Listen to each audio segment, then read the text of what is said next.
सर्वभावांतरच्छिदे।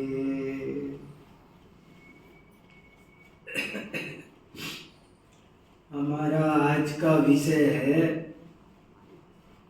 आत्मानुभूति क्या और कैसे। बहुत बढ़िया विषय है, बहुत इम्पोर्टेंट विषय है। बहुत सावधानी से इसको समझने की आज हम कोशिश करेंगे। आत्मानुभूति क्या और कैसे। क्या पहले चर्चा करते हैं, आत्मानुभूति क्या है। बाद में चर्चा करेंगे कि आत्मानुभूति कैसे होती है। दो टॉपिक मिल करके एक टॉपिक बन रहा है और मैं तीसरा भी जोड़ना चाह रहा था पर हेडिंग बड़ा हो जाता, नहीं तो मैं लिख रहा था आत्मानुभूति क्या, क्यों और कैसे। क्यों की भी हमको थोड़ी सी चर्चा इसमें करनी है। तो एक तरह से आज का विषय हो गया आत्मानुभूति क्या, क्यों और कैसे। सबसे पहले बात करते हैं कि आत्मानुभूति क्या है। आत्मानुभूति शब्द दो शब्दों से मिलकर बना है। एक आत्मा प्लस अनुभूति। अनुभूति का मतलब है अनुभव, वेदन, स्वाद, संवेदन, चखना। ये सब पर्यायवाची नाम है और भी बहुत सारे इसके पर्यायवाची नाम है। आत्मानुभूति को आत्म साक्षात्कार, आत्मोपलब्धि, आत्म संवित्ति, आत्मलीनता, देखो मैंने खोजे क्या क्या शब्द शास्त्र में मिलते हैं। मैंने बहुत सारे नोट्स बनाए हैं आत्मानुभूति पर। आत्मरसपान, एक शास्त्र में लिखा आत्मा के रस का पान। आत्मलाभ, आत्मरमणता, आत्म जागृति। अनादिकाल से सो रहे थे, आत्मानुभूति होती है तो ऐसा लगता है मानो नींद खुल गई, रात बीत गई। इसलिए आचार्यों ने उसका एक बहुत अच्छा नाम दिया है आत्म जागृति, आत्म जागरण। और इसका एक नाम है शुद्धोपयोग, क्योंकि बाकी समय में हम या तो अशुभ उपयोग करते हैं या शुभोपयोग करते हैं, जो कि दोनों ही अशुद्धोपयोग के भेद हैं। जब ये जीव आत्मानुभूति करता है, आत्म साक्षात्कार करता है, तो उस दशा का नाम है शुद्धोपयोग। ऐसे ही इस दशा का नाम अतीन्द्रिय दशा। आत्मानुभूति के अलावा एक भी समय हमारे आपके जीवन में ऐसा नहीं जाता कि जब हमारी इंद्रियां वर्क न कर रही हो। हम 24 घंटे इंद्रियों से काम करते हैं, जाने अनजाने में, सोते समय भी। लेकिन एक आत्मानुभूति का ही क्षण ऐसा है जब इंद्रियों का व्यापार पूरी तरह रुक जाता है। इसलिए इस दशा का एक नाम है अतीन्द्रिय दशा। इसका एक नाम योगिंदु देव ने जगह जगह योग कहा है। यही योग है जहां मन, वचन, काय तीनों योग विराम को प्राप्त हो जाए, उस दशा का नाम योग है, जो आत्मानुभूति का ही दूसरा नाम है। बहुत से लोग योग का मतलब केवल एक्सरसाइज ये वो क्या क्या समझते हैं, पर वास्तव में योग माने आत्मानुभूति। जब मन वचन काय तीनों योगों का निरोध हो जाए तो उसका नाम है योग। इसी का नाम ध्यान भी है। सच्चा ध्यान आत्मानुभूति का ही दूसरा नाम है। वैसे तो कोई भी आदमी जरा देर आंख बंद कर ले, पद्मासन लगा ले, खड़गासन लगा ले, नमोकार मंत्र आदि का जाप करे तो उसको ध्यान कह देते हैं, पर वास्तव में वो ध्यान नहीं है, वो तो ध्यान का कारण है, ध्यान की कोशिश है। ध्यान तो वास्तव में आत्मानुभूति का ही नाम है। समाधि भी इसी का नाम है, क्योंकि यही वो दशा है जब हम आदि व्याधि उपाधियों से ऊपर उठते हैं। बाकी काल में तो हम आदि व्याधि उपाधियों में ही हर वक्त उलझे रहते हैं। सबसे ऊपर उठने की दशा का नाम समाधि है। आत्मानुभूति का एक नाम निर्विकल्प दशा भी है, क्योंकि बाकी समय में हमको विकल्प होते रहते हैं। 24 घंटे खाने के, पीने के, आने के, जाने के, नहाने धोने के, कोई ना कोई सोचा विचारी ये करूं कि ये करूं, ये सही है वो सही है, ऐसा कभी भूतकाल में घूम रहे, कभी भविष्य में घूम रहे, कभी रिश्तेदारों में घूम रहे, पर विकल्प और नहीं तो तत्व चिंतन के ही विकल्प चलते रहते हैं। पर आत्मानुभूति में तत्व चिंतन के विकल्प भी रुक जाते हैं।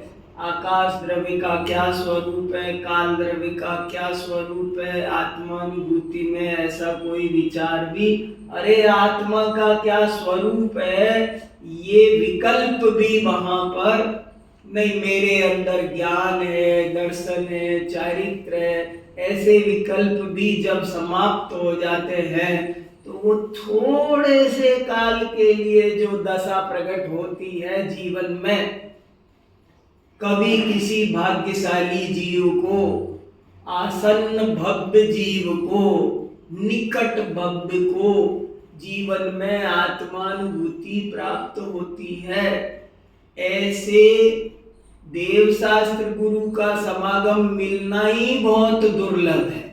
वैसे तो छेडाला में 2 इंद्री की पर्याय प्राप्त होना भी चिंतामणि के समान दुर्लभ कहा, और अपन संगी पंचेंद्री मनुष्य बने, श्रावक बने, ऐसे बढ़िया मंदिर देव शास्त्र गुरु सब हमको मिले, तो हमारे भाग्य की महिमा तो वचन अगोचर है। लेकिन फिर भी ऐसा भाग्य भी बहुत जीवों को मिल जाता है, पर आत्मानुभूति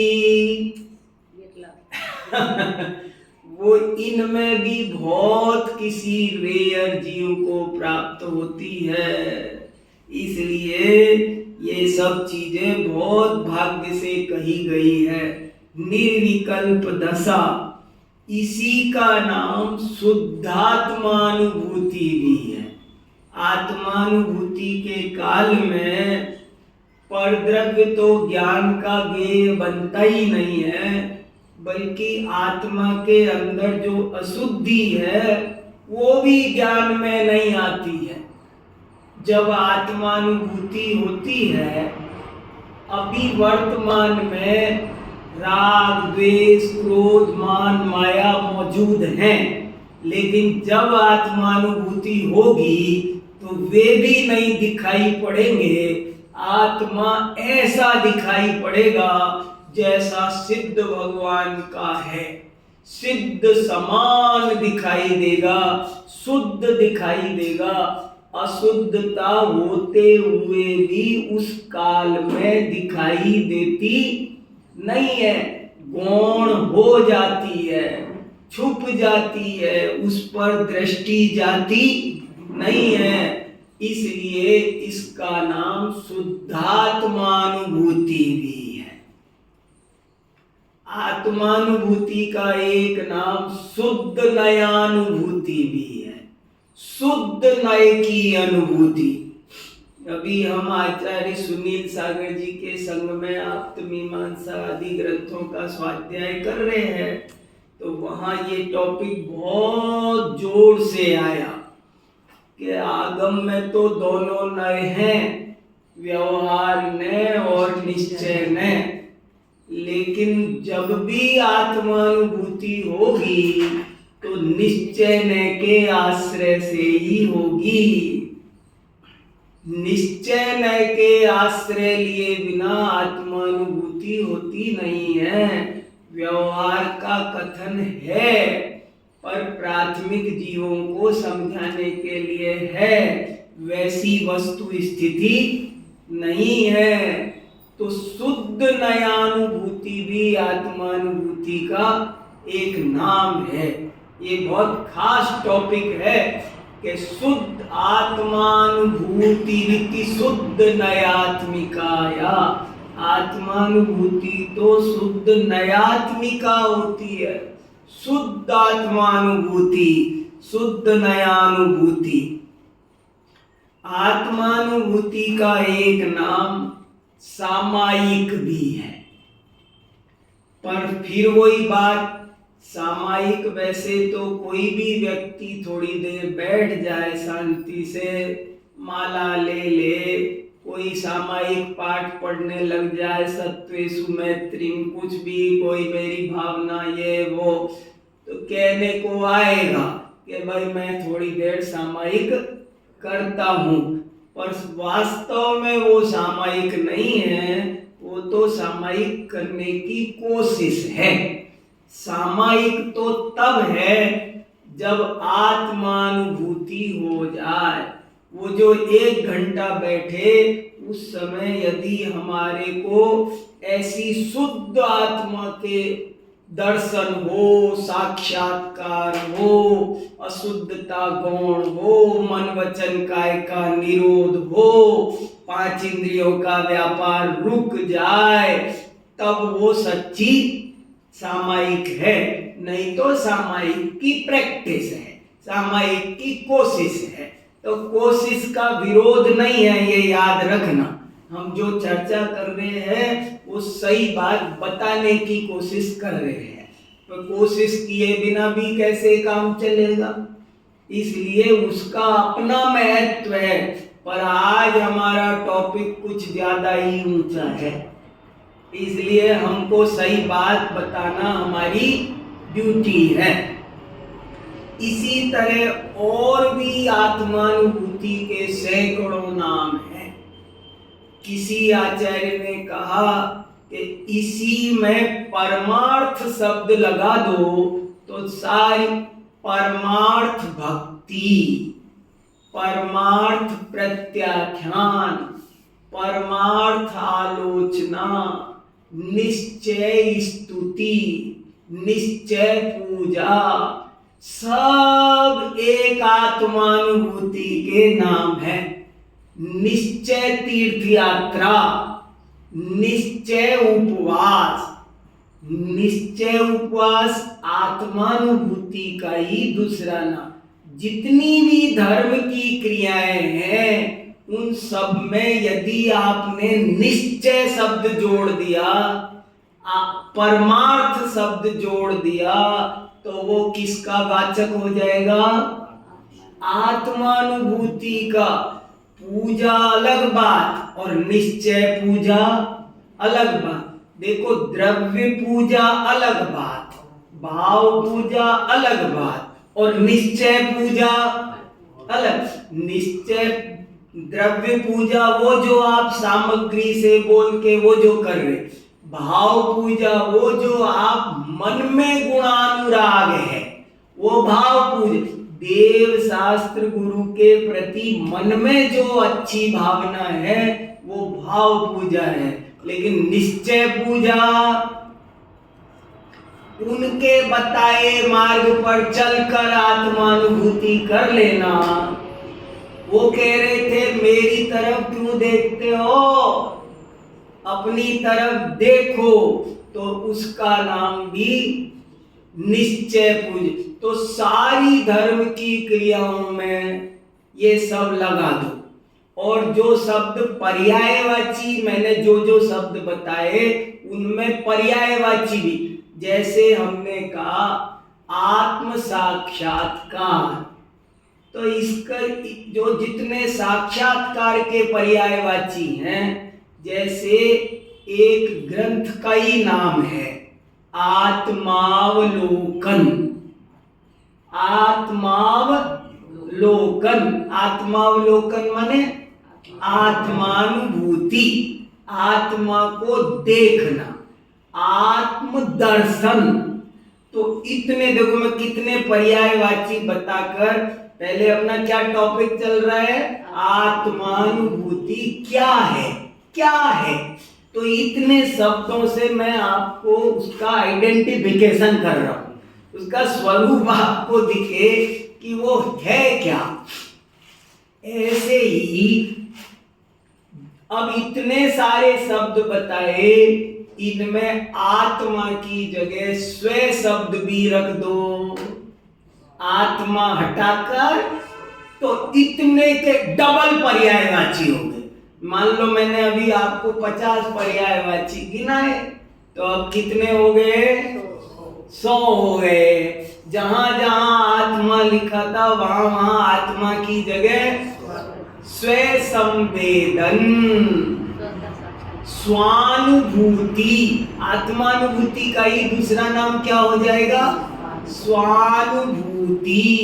आत्मानुभव का ही दूसरा नाम क्या हो जाएगा, स्वानुभव। जितने भी शब्द आत्म शब्द लगा करके बनाए, वो सब स्व शब्द लगा करके भी बना सकते हो। आत्मा क्या क्या दूसरी के समझते हैं। हाँ, अपने पर आत्मा शब्द सेल्फ वाचक है, इसलिए आत्मा की जगह स्व लगा करके भी आप इन सारे शब्दों को समझ सकते हो। परम से भी बन सकते हैं, जैसे परम से भी बन सकते हैं, जैसे परम लक्ष्य अनुभूति। बराबर। परम शब्द शुद्ध नहीं में और अशुद्ध साक्षात शुद्ध नहीं में एक ही बात है, लेकिन थोड़ा थोड़ा अंतर कहीं कहीं आगम में मिलता है। ये परम शुद्ध आत्मानुभूति के विषय का नाम है। जो त्रिकाली ध्रुव, जो शुद्ध आत्मा दिखाई देता है, वो परम शुद्ध नय है, विषय है। और स्वानुभूति है, वो शुद्ध नय का विषय है। करेंगे चर्चा, ये एक अलग टॉपिक है। सर पर्यायवाची इतने शब्द बताए, हाँ, सामायिक ये हाँ, क्या है, तो कुछ ना कुछ अर्थ में एक्चुअल कुछ तो डिफरेंस होगा। अब वो चर्चा होने वाली है। अब वो भी चर्चा होगी। एक और बात रह गई, वो कहकर इस पर आता हूं। जैसे हमने आत्मा शब्द लगाकर 50 पर्यायवाची बनाए, जैसे स्व शब्द लगाकर 50 बनाए, ऐसे ही एक शब्द है ईश्वर, भगवान, सिद्ध। आत्मा की जगह आप परमात्मा लिख दो, आप ईश्वरानुभूति। क्या है ईश्वरानुभूति? ईश्वर का साक्षात्कार। क्या है ईश्वर का साक्षात्कार? आत्मा के साक्षात्कार का ही दूसरा नाम ईश्वर का साक्षात्कार है। और कोई ईश्वर मिलता नहीं है, आत्मा मिलता है। वही कहने में आता है कि भगवान मिल गए, वो भगवान की खोज में निकल पड़े और फिर उनको उस दिन भगवान ने दर्शन दिए। कौन भगवान दर्शन देने आने वाला है? ये अपना भगवान आत्मा है। यही दर्शन देता है, तो इसी का नाम ईश्वरानुभूति, ईश्वर की प्राप्ति, ईश्वर का साक्षात्कार ये भी है। इस तरह बहुत सारे पर्यायवाची हैं, लेकिन अभी क्यों हमने आज विषय आत्मानुभूति रखा? हमने विषय जब सभी पर्यायवाची हैं तो हम ये भी रख सकते थे सामायिक क्या, क्यों और कैसे, ये रख देते तो क्या दिक्कत थी? रख तो सकते ही थे ना, पर्यायवाची सिद्ध हो गया ना। तो उसका उत्तर ये है कि पर्यायवाची होते हुए भी सब में मामूली मामूली डिफरेंस है, क्वालिटी में भी फर्क है, सब में थोड़ा। और हमको जो एप्रोप्रिएट आप तक बात पहुंच जाए, आपको भ्रम ना हो कि आज क्या टॉपिक चलने वाला है, सबका मतलब ले देकर एक सिद्ध हो रहा है। लेकिन मैं आज डाल देता कि निश्चय पूजा क्या और कैसे, तो आप बताओ, आप मेरा विषय समझ जाते कि मैं आज क्या चर्चा करने वाला हूं? आप नहीं समझ पाते, इसलिए टॉपिक ये डाला। और सुनो, आत्मज्ञान। आत्मज्ञान वास्तव में आत्मानुभूति का पर्यायवाची है। आत्मज्ञान ही ज्ञान है, सारे शास्त्रों का सार एक ही है। आत्मा को जानो, आत्मज्ञान करो। आत्मज्ञान वास्तव में आत्मानुभूति ही है, लेकिन फिर भी आत्मज्ञान में और आत्मानुभूति में बहुत फर्क है।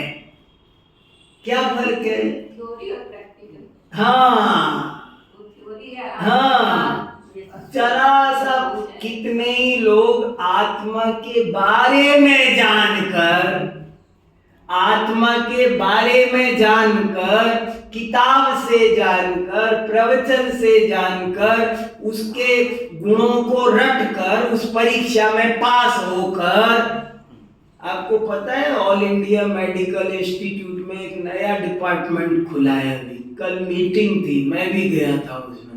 उस डिपार्टमेंट का नाम है स्पिरिचुअल मेडिसिन।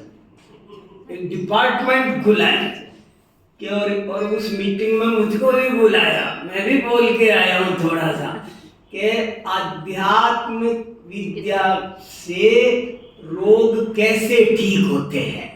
हमने कहा अध्यात्म विद्या से सहिष्णुता बढ़ जाती है।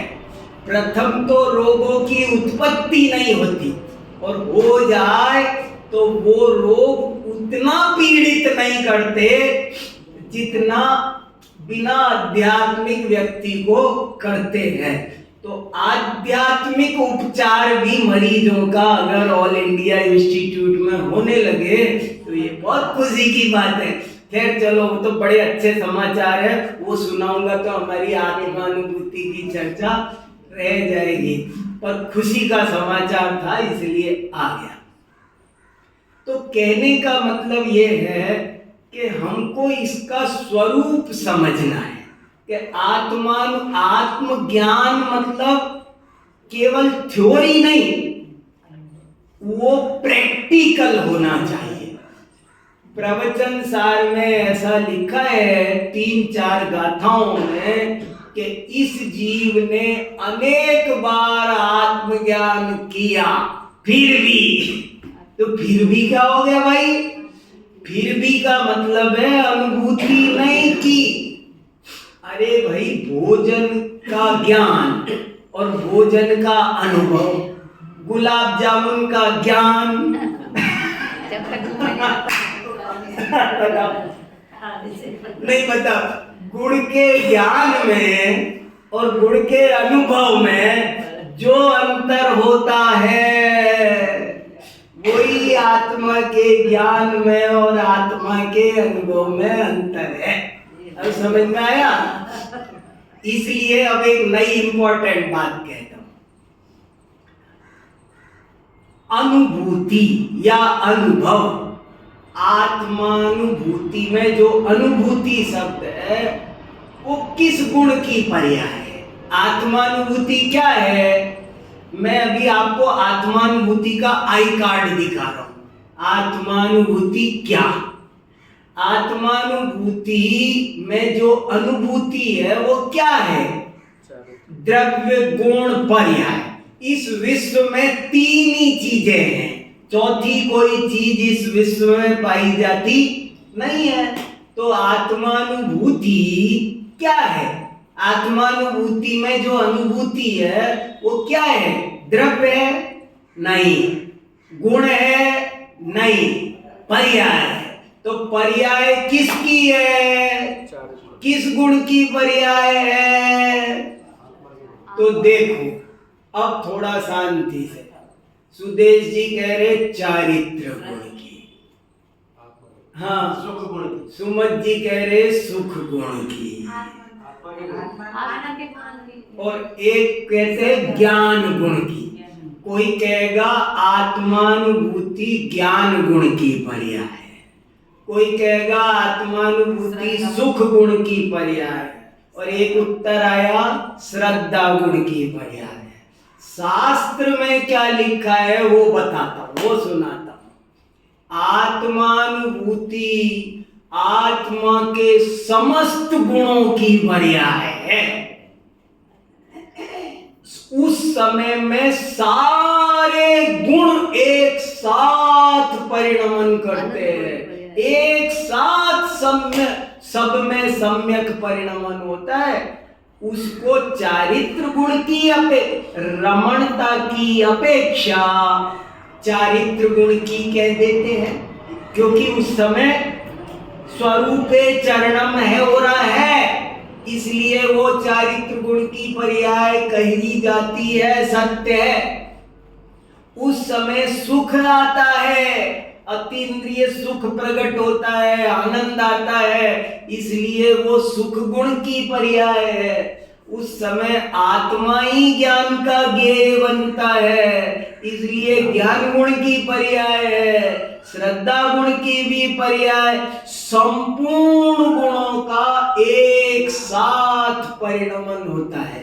और ये याद रखना है कि आत्मज्ञान और आत्मवेदन, वेदन बोलो, संवेदन बोलो, अनुभव बोलो, फील करना बोलो, वो आत्मज्ञान में तो मात्र जानना है।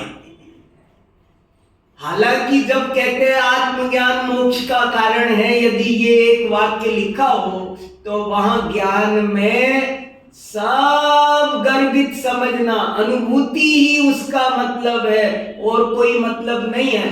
लेकिन फिर भी अनुभूति के काल में आत्मा के सभी गुण शुद्धता रूप परिणमन करते हैं, उनकी अशुद्धता गौण होती है। हाँ भाई साहब, ज्ञान की कंटिन्यूटी का नाम ही तो वेदन है।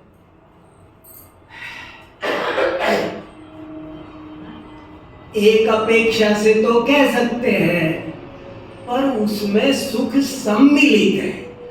गुण के ज्ञान की कंटिन्यूटी को गुण का अनुभव कह सकते हैं।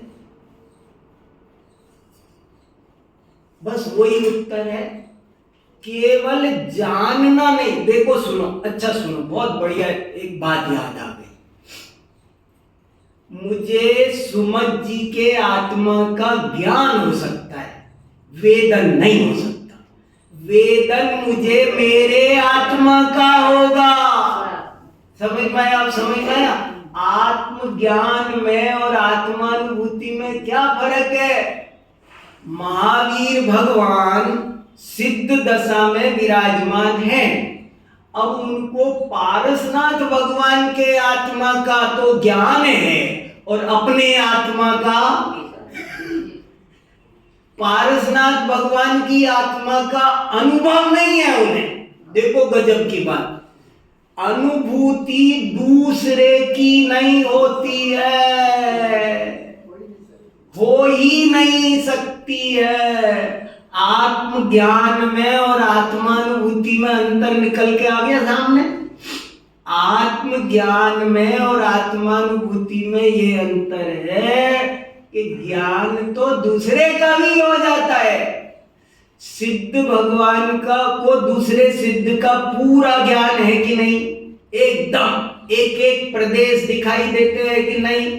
लेकिन अनुभव नहीं है। अनुभव तो सबको अपना सकल ज्ञायक तदपि निजानंद रसली। ये जो निजानंद रसलीन वाला मामला है ना, इसका नाम है आत्मानुभूति, अपने आनंद में लीन होना। एक बहुत अच्छा दोहा लिखा है 400 साल पहले बनारसी दास जी ने एक समयसार नाटक लिखा है और उसमें आत्मानुभूति पर बहुत चर्चा की है। तो वहां एक दोहा आया है, वस्तु विचारत ध्यावते मन पावे विश्राम, रस स्वादत सुख उपजे अनुभव या को नाम। अनुभव की परिभाषा आज फिर सुनो, बहुत बढ़िया दोहा है। आत्मानुभूति किसका नाम है? वस्तु विचारत ध्यावते। वस्तु माने आत्मा, यहाँ और कोई वस्तु नहीं, आत्म वस्तु का पहले विचार होता है, बाद में उसका ध्यान होता है। वस्तु विचारत ध्यावते मन पावे विश्राम, रस स्वादत सुख उपजे अनुभव या को नाम। इसका नाम अनुभव है। पहले क्या होता है? आत्मा का विचार होता है। मैं शरीर नहीं हूं, भूल गया था मैं अनादिकाल से। मैं सोच रहा था कि मेरा वजन 61 किलो, मैं काला, मैं गोरा, मैं इतने मैं इतने साल का। ये सब बातें क्या है? मैं तो ऐसा समझ रहा था कि मेरे पत्नी है, बच्चे हैं, मम्मी पापा है, अरे ये तो सब मेरे कुछ, मैं शरीर से भी भिन्न ज्ञान दर्शन स्वभावी आत्मा हूँ, ऐसे पहले विचार चलता है। फिर विचार चलते चलते ऐसा उसका ध्यान शुरू होता है। ध्यान शुरू होता है तो ऐसा विचार करता है, मेरे स्वभाव में राग द्वेष नहीं है, सारे राग द्वेष पर के लक्ष्य से पैदा होते हैं। मेरा स्वरूप नहीं है राग द्वेष, मेरा स्वरूप वैसा है जैसे सिद्ध भगवान है। ऐसे वो जब उसका ध्यान शुरू करता है, ऐसे अभी देखो, अभी सोचना चालू है, लेकिन ऐसा सोचते सोचते पहले ये सोच रहा था, मैं शरीर नहीं, मैं स्त्री पुत्र कुटुंब मकान नहीं, मैं राग द्वेष नहीं, ये भी नहीं, मैं तो अब नहीं करते क्या हूं पर आ जाता है। मैं ज्ञान स्वभावी हूँ, मैं दर्शन स्वभावी हूँ, मैं सिद्ध समान हूँ, ऐसा मेरा स्वरूप है। ऐसा अब पॉजिटिव चल रहा है, अब नेगेटिव नहीं जाना। अब वहाँ याद नहीं आएगा कि मैं वो नहीं आएगा। अब नहीं वाली पहली स्टेज, और फिर हाँ वाली दूसरी स्टेज में नहीं चले। पहले सोच लो चश्मा में नहीं, बाद में चश्मा में नहीं, काहे को डिस्टर्ब कर रहे हो, चश्मा कहाँ पड़े रह गए, है कि नहीं? तो इसलिए नहीं वाला पहला स्टेज, फिर है वाला दूसरा स्टेज। और मैं ज्ञान स्वभावी हूँ, एमिक्को खलु शुद्धो, ये ज्ञान ऐसा विचार चलते कब वे ये विचार भी रुक जाते हैं और अपना उपयोग अपने स्वरूप में लीन हो जाता है और अतीन्द्रिय आनंद सिद्धो जैसा प्रकट होता है। बस इसी का नाम आत्मानुभूति है, इसी का नाम शुद्धोपयोग है, इसी का नाम वीतरागता है, इसी का नाम निश्चय धर्म है, इसी का नाम निश्चय पूजा है, सब कुछ इसी का नाम है। ऐसी दशा जीवन में एक बार जरूर से जरूर प्रकट होनी चाहिए। शास्त्र में लिखा है कि सम्यक दृष्टि जीव को 6 महीने में एक बार कम से कम ज्यादा भी हो सकती है, पर 6 महीने में एक बार कम से कम आत्मानुभूति होती ही होती है। नहीं हो तो सम्यक दर्शन है वो भी भाग जाएगा, मुझे नहीं रुकना, मैं जा रहा हूं। ध्यान के माध्यम से ही होगा। कैसे ध्यान करके उसे 6 महीने में एक बार कम से कम आत्मानुभूति होती ही है। और 5वें गुण स्थान वाला हो तो उसे 15 दिन में कम से कम एक बार ये आत्मानुभूति की ऐसी दशा एक बार आती है। 6ठे 7वें गुण स्थान वर्ती मुनिराज हो तो उन्हें अंतर्मूर्त में कम से कम एक बार आत्मा का अनुभव होना कंपलसरी है, तभी गुण स्थान बचता है, नहीं तो गुण स्थान गिर जाता है। ऐसा आगम का उपदेश है। और जब अपन ने जैन शतक पढ़ा था तब एक छंद आत्मानुभूति का भी आया था, बहुत अच्छा छंद था और उसमें ये लिखा था द्वादशांग का मूल एक आत्मानुभूति है। बड़ा अच्छा छंद था। जीवन अल्प आयु बुद्धि बलहीनता में आगम अगाध सिंधु कैसे ताही डाक है। द्वादशांग मूल एक अनुभव पूर्व कला भवदाग हारी घन सार की सलाक है। यही एक सीख लीजिए, यही को अभ्यास कीजिए, या को रस पीजे ऐसो वीर जिन वाक है। इतनो ही सार, ऐसे है ना, बहुत अच्छा छंद है वो, यहाँ भी लिखा है मैंने। इतनो ही सारे यही आत्म को हितकार, या ही लो मदार और आगे ढूक ढाक है। आत्मानुभूति करो ले दे करके पूरी जिनवाणी ये कह रही है हमें। पूरी जिनवाणी ये देखो, ये विषय मैंने लिया है, उसके पीछे मेरे मन में थोड़ी सी एक वेदना भी है, वो भी कह देता हूं आपको। वो ये कि आत्मानुभूति जैसे महत्वपूर्ण विषय की चर्चा करने वाले भी आज दुर्लभ हो गए। कोई इस विषय की बात तक करके राजी नहीं।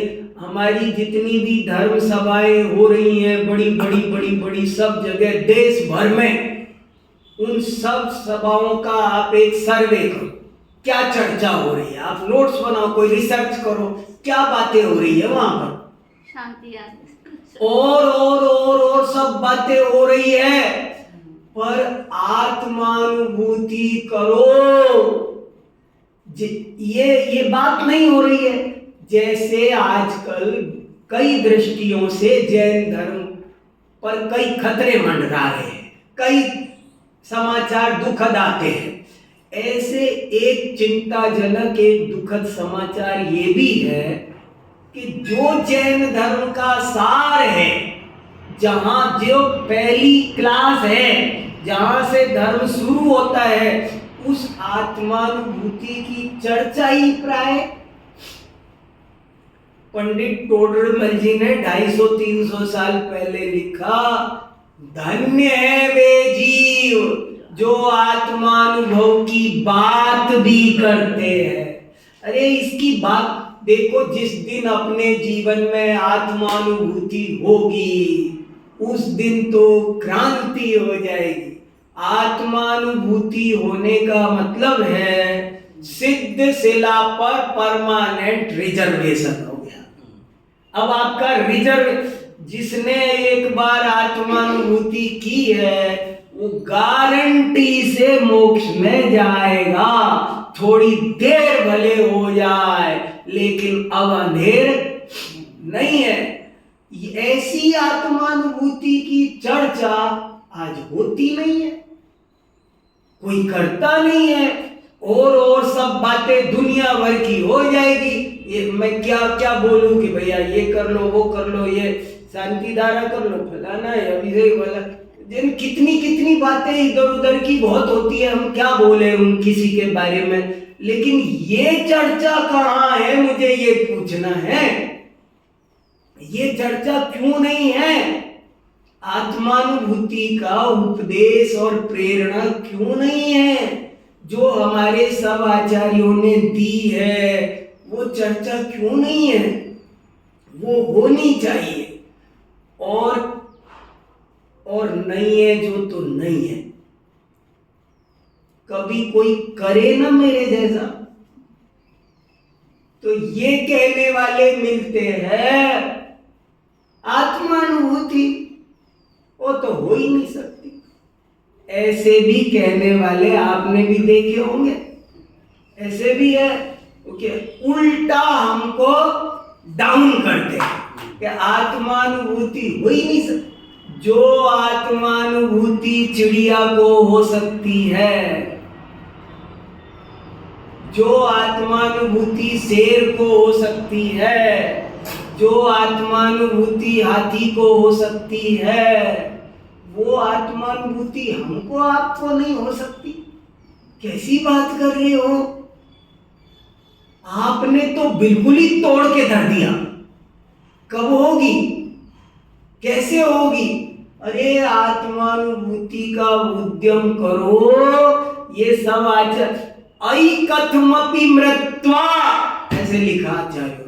अरे कैसे भी मर कर के भी आत्मा का अनुभव करो। और हमने शुरू कर दिया कि हो नहीं सकता, गृहस्थों को नहीं हो सकता। कैसे नहीं? आगम भरा पड़ा है। मैं देखो ये ढेर सारे अभी कोटेशन, मैं आत्मानुभूति का ये प्रकरण 8 दिन चर्चा करना चाहता हूं, तब जाके ये खुलेगा। ये केवल बात नहीं करनी है, गुड़ की बात करना अलग बात है। हमें गुड़ खाना है, हमें भोजन की बात नहीं करनी। भोजन की बात करते करते शाम हो सकती है। अरे भोजन बनाओ तो पेट भरेगा। इसलिए आत्मानुभूति की थोड़ी चर्चा तो प्रारंभ हो, स्वरूप तो समझ में आए, कोशिश तो जारी हो। जब कोशिश ही नहीं करेंगे तब तो कैसे होगी? इसलिए आत्मानुभूति के बिना, आत्मानुभूति हुए बिना कभी किसी को सम्यक दर्शन भी नहीं होता है। ये कोई समझे ना कि खाली देव शास्त्र गुरु की श्रद्धा का नाम सम्यक दर्शन है, सो सही बात नहीं है। आत्मानुभूति के बिना तो सम्यक पहला गुण स्थान का त्याग नहीं होता। बादशाही गुण स्थान में पड़े रहो अनंत काल तक, अगर आत्मानुभूति नहीं हुई तो। आत्मानुभूति होनी चाहिए। आत्मानुभूति कैसे हो, इसकी भी लंबी अच्छी चर्चा है।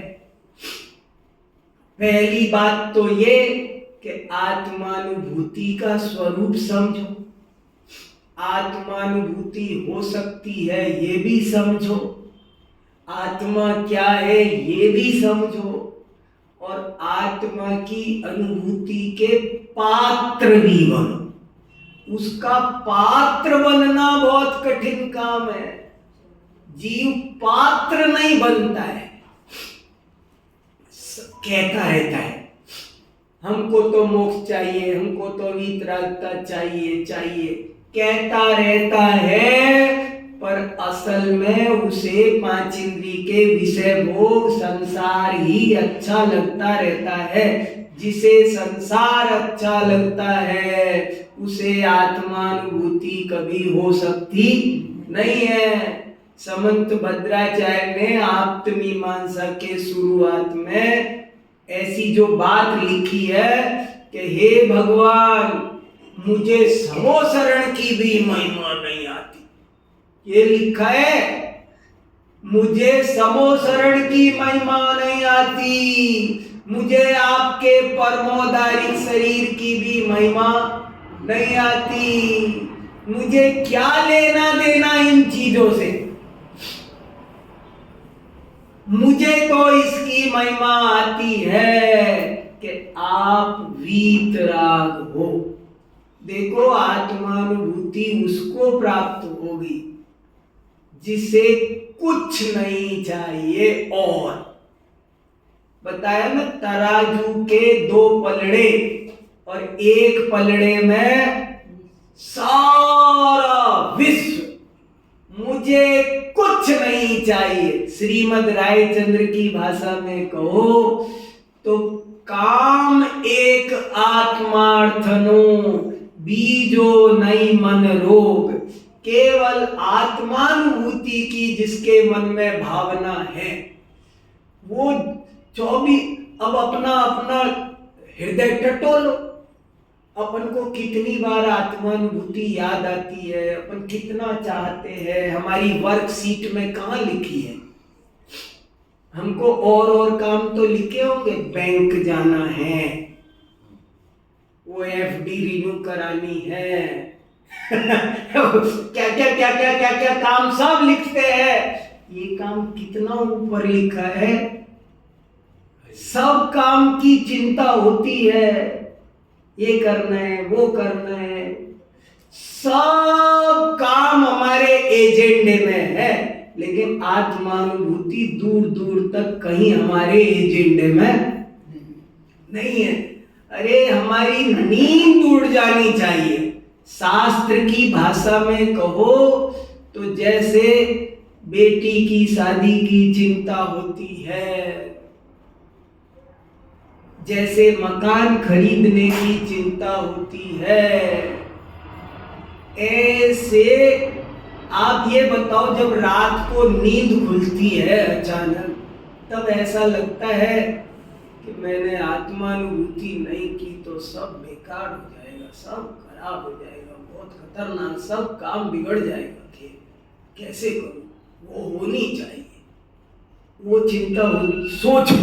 ऐसा भाव अगर आता हो, अपन ट्रेन में जा रहे, अपने पास में रुपए हैं तो चिंता होती है ना जेब ना कट जाए। जिसे विश्व में कोई घटना घटे कोई मतलब नहीं है, वो तो रात और दिन जैसे प्रेमी को 24 घंटे प्रेमिका दिखाई दे रही है। मैं उदाहरण दे रहा हूँ ऐसे ही, क्या दूं, कैसे समझाऊं बात को, ये कोई अच्छे उदाहरण नहीं, पर मैं कैसे समझाऊं आपको। मैं ये बताना चाह रहा हूं कि तीव्र लगन चाहिए। आत्मानुभूति कैसे हो उसका भी सेकंड स्टेप विधि तो मैं बाद में बताऊंगा, अभी तो मैं कुछ और बता रहा हूं, समझ में। विधि तो अभी बाकी है, मेरा आज टॉपिक नहीं हुआ, लेकिन आत्मानुभूति कैसे हो इसका पहला पाठ पढ़ा रहा हूं अभी। पहला पाठ ही नहीं तो प्यास नहीं लगी, केसी जैन साहब को पानी पिला रहा हूं, केसी जैन साहब पानी पियो, और उनको प्यास नहीं लगी, और अंजलि मैंने जबरदस्ती हाथ, सुदेश जी इनके हाथ पकड़ो, ऐसे करो, हाथ पकड़ रहे, पानी डाल रहा हूं मैं और पानी फैल रहा है, लेकिन इनको, और जब इनको प्यास लगेगी, असल में आत्मानुभूति की प्यास नहीं लगी है, जरूरत नहीं लगी है, उसके बिना कोई काम नहीं। मेरा एक इंक्रीमेंट रुका हो ना कॉलेज में तो उसकी चिंता होती है, वो क्यों रुका है, क्लर्क को कहता रहता हूं भैया मेरी फाइल, भैया मेरी फाइल, हर चीज की चिंता है, पर आत्मानुभूति बताओ तुम जी बोलो, बताओ भैया। एक सुंदर सी पॉलिथीन हो ना, उसकी भी चिंता होती है। हाँ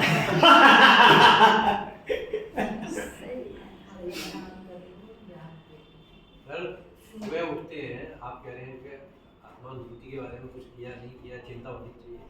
सुबह एक्चुअली वो एजेंडा आ जाता है जो कल बनाया था, आज क्या क्या करना है, तो उसी में ही दिन थक के फिर आप फिर सो जाते। यही तो गड़बड़ चल रहा है ना। रात वो काय को वो चित्र दिखाया है हर मंदिर में, ऊपर 2 चूहे लग रहे हैं, दिन बीतते जा रहे हैं। देखो दिवाली आ गई ना, पिछली गए कितने दिन हुए थे, कितनी दिवालियां निकल गई। अब क्या, अब बताओ हमारी आपकी जिंदगी में अब कितने दिन बचे, कब क्या, एक पल में देह छूटने वाली है। अब जिस स्थिति में हम आप सब हैं, क्या स्थिति है, कभी भी कुछ भी हो सकता है ना। तो अरे क्या फर्क पड़ रहा है, हमको काय का तत्व ज्ञान हुआ, हमको कहाँ केवल ज्ञान का स्वरूप समझ में आया। एक समय की पर्याय विश्व की आगे पीछे नहीं होती भाई साहब, ऊपर से नीचे तक, एड़ी से चोटी तक का जोर लगा लो। क्या चिंता करते हो, बच्चे मेरे बनाने से कुछ ऐसे बन जाएंगे जैसे केवल ज्ञान में नहीं दिखाई दिए, ऐसे हो जाएंगे कुछ। मैं कितनी ताकत लगा लूं तो कुछ ऐसा हो जाएगा, कुछ नहीं होने वाला। एक समय की पर्याय तेरे किए धरे इधर से उधर होने वाली नहीं है। तू ये देखो, हाथ पे हाथ धर के ऊपर बैठे ना आदिनाथ दोनों, काई कोई ने रोज देखने आते हैं। नहीं, मैं तो ऐसे कहता रहता हूं कि शांतिनाथ भगवान चक्रवर्ती होते हुए सब छोड़ के ऐसे बैठ गए। अगर कुछ दुनिया में किया जा सकता होता और फिर वो ऐसे बैठते तो वे तो पागल कहलाते, मूर्ख है। करते क्यों नहीं, आलसी कहलाते, मूर्ख अज्ञानी कहला। लेकिन इतना बड़ा समझदार आदमी ये निर्णय ले रहा है, तो उससे हमको कुछ इशारा समझना चाहिए। इस विश्व में हमारे दखलंदाजी की कहीं कोई जरूरत नहीं है। क्या कर सकते, क्यों नहीं हमसे ऐसे बैठा जाता है। हमारी आकुलता कब समाप्त होगी, हमारी कर्तृत्व बुद्धि का जहर कब छूटेगा। जब तक कर्तृत्व बुद्धि नहीं जाएगी तब तक आत्मानुभूति होने वाली नहीं है। और आत्मानुभूति नहीं हुई तो जैन धर्म पाना और नहीं पाना बराबर रह जाएगा।